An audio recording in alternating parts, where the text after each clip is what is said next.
आप देख रहे हैं यंग बाइट्स, मैं हूं आपके साथ पूजा ठाकुर। आज जिस तरह से लोहड़ी का पावन दिन है और उसको लेकर सभी लोगों में एक्साइटमेंट रहती है, लोहड़ी सेलिब्रेट करने की, एक दूसरों के घरों में जाते हैं, विशेष देते हैं। आखिर लोहड़ी का त्यौहार क्यों मनाया जाता है और क्या आज के टाइम पर क्या हम उस तरह से लोहड़ी मना पाते हैं जिस तरह से पहले के ज़माने में मनाई जाती थी? और इसी सब चर्चा के लिए हमारे साथ जुड़ने जा रहे हैं आलोक जी।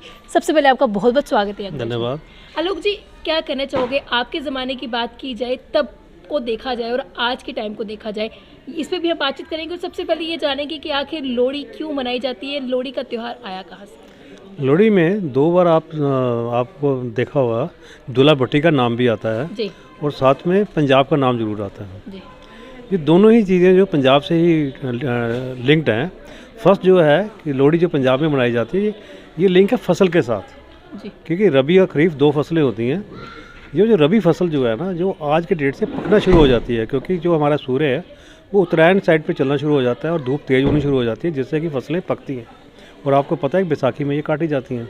तो एक तो रबी की फसल पकने के खुशी में किसान जो है ये लोहड़ी बनाते हैं। जी दूसरा दूल्हा भट्टी का आपने नाम सुना होगा।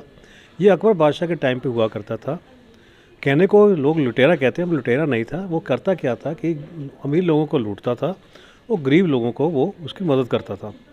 और सबसे बड़ी बात है, उन दिनों पंजाब से जो है लेडीज़ को, लड़कियों को उठाकर जो थे कुछ लोग जो थे वो लेके जाते, अरब में जाके बेचते थे। ये उन लड़कियों को बचाता था, उसके उनकी शादी करवाता था। सुंदर मुंदरी आपने वो जो पढ़ा होगा, उसमें सुंदर मुंदरी का नाम आता है। सुंदर मुंदरी दो लड़के थे जिनको उसने बचाया था और अपनी बेटियों की तरह उनकी शादी की थी। तो तभी हो गया सुंदर मुंदरी हो, है ना। तो वो दोनों चीज़ों से लिंक है ये। अब ये है कि हम कैसे बनाते थे, आपने ये पूछी एक बात, सेकेंडली ये बात पूछी हम क्या बनाते थे। हम तो अरे जब लोहड़ी शुरू होती थी तो हमारे तो हफ्ता 10 दिन पहले ही बांसें खेल जाती थी, खुशियाँ आती थी चेहरे पे कि अब क्या है। एक तो छज्जे बनाते थे हम, जो आजकल के मैंने देखना ही बड़ा मुश्किल है देखना। उन छज्जे कैसे बनाए जाते थे, वो क्या कि बड़ा लेके बांस का लेके पूरा बनाया जाता था, उसके ऊपर सजाया जाता था, उनके ऊपर झंडियाँ लगाई जाती थी, मोर, बीच में मोर बनाया जाता था। और वो लेके हम जो है वो गलियों गलियों में घूमते थे। और साथ में जो लोहड़ी के गाने हैं या सुंदर मुंदरी वगैरह है, ये भी गाया जाता था।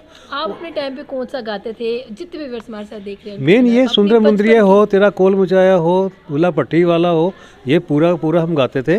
और ये हम अकेले नहीं होते थे, ग्रुप होते थे हमारे ग्रुप होते थे, 15-20 लड़के होते थे। ढोल, हमने पहले ढोल बुक किया करते थे, ढोल की थाप पे डांस हुआ करता था। वो सेकेंडली जहाँ जिनकी नई नई शादी हुई हो उनके घरों में जाते थे, और यहाँ जिनके बेटा हुआ उनके घरों में जाते थे।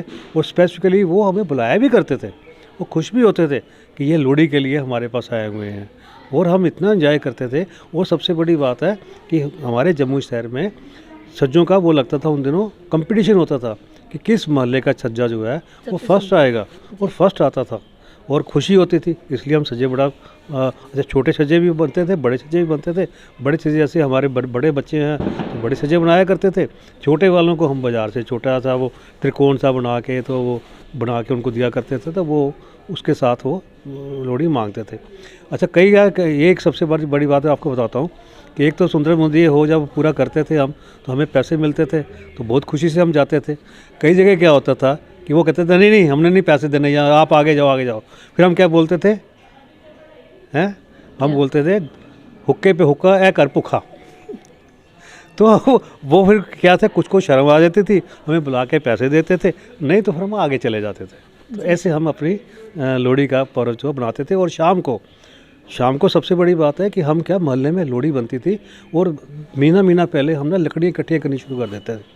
मोहल्ले में एक जगह जहाँ ओपन सा स्पेस होता था, तो वहाँ हम लकड़ियाँ इकट्ठी करके रखते थे। और फिर शाम को हम आग जलाते थे उनकी लकड़ियों की, और आगे पीछे डांस होता था, अर्घ देते थे, पूजा करते थे। और सेकेंडली क्या है कि बड़े बुजुर्ग बच्चे सभी जो इकट्ठे बैठ के आग भी सेकते थे। और सबसे बड़ी बात है कि एक ये भी कहा जाता है कि लोहड़ी के दिन जो है ये अकेला दिन होता है कि आप आग सेक लो, उसके बाद क्योंकि जो गर्मी आनी शुरू हो जाएगी और सर्दी जो है वो कम होनी शुरू हो जाएगी। This is the last day जबकि आप आग सेकिए। जी, तो आज के टाइम की अगर बात की जाए तो आज किस तरह से आप देखते हैं, क्योंकि ये सारी चीज़ें लुप्त हो गई? क्योंकि मैं देख रही थी, जब आप बता रहे थे आपके चेहरे पे एक अलग सी मुस्कुराहट थी उस टाइम को याद करके। रीज़न है कि हमने खुद ही अपना कल्चर को आगे नहीं बढ़ा रहे, हम बच्चों को बता नहीं रहे ना। हम बच्चों को, या अब सुंदर मुंदी जैसे हम बोलते हैं, बच्चों को पता ही नहीं है। वो सीधा आते हैं, आजकल आते हैं लोड़ी मांगने के लिए, हाँ जी आंटी जी लोड़ी दो, अंकल जी लोड़ी दो, लेकिन उनको ना इसका कंसेप्ट पता है कि लोड़ी है क्या, ये सॉन्ग क्या होते हैं, ये जो लोड़ी वाले दिन गाए जाते हैं, क्योंकि हमने सिखाया नहीं बच्चों को। अपना जो कल्चर है हम अपने पास रखा है, साथ में बच्चे के पास टाइम भी नहीं है।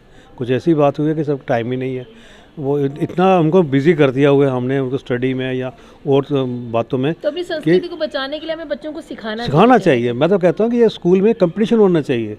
जैसे हम जीसस क्राइस्ट पे जब 25 पे हम रख देते हैं, फंक्शन रख देते हैं, हमें लोहड़ी पे भी फंक्शन रखने चाहिए और उनको ये अपना कल्चर के बारे में, ये इन सॉन्ग्स के बारे में बताना चाहिए, ताकि वो इस हमारे इस कल्चर को आगे लेके जाएं। इस प्रोग्राम के अंतिम में सभी व्यूअर्स के साथ एक लोहड़ी का सॉन्ग जो है आप नहीं, पूरा मुझे नहीं आता थोड़ा सा, लेकिन ये है कि सुंदर मुंदरी ये हो, तेरा कोल मचाया हो, दूल्हा पट्टी वाला हो, दूल्हे ती व्याई हो, कुड़ीदास सालू पर। आगे कुछ मुझे आता नहीं है, थोड़ा सा ही आया, तो मैं भी भूल गया हूँ। अब 67 ईयर्स का हुआ, काफ़ी देर हो गई लोहड़ी बंद किए हुए। तो आलोक जी हमारे साथ जुड़े थे और साफ तौर से उन्होंने बताया कि किस तरह से ये लोहड़ी का टाइम जो है सेलिब्रेट करते थे पहले के टाइम पे, और अगर आज के टाइम पे बात की जाए तो कहीं ना कहीं ये चीज़ें लुप्त हो चुकी हैं। पहले लोहड़ी मांगने का कल्चर रहा करता था, जिस तरह से सॉन्ग भी गुनगुनाया करते थे, लेकिन अब ये चीज़ें जो है धीरे धीरे ख़त्म हो चुकी है, और या मैं कहूँगी कि ये रही नहीं है।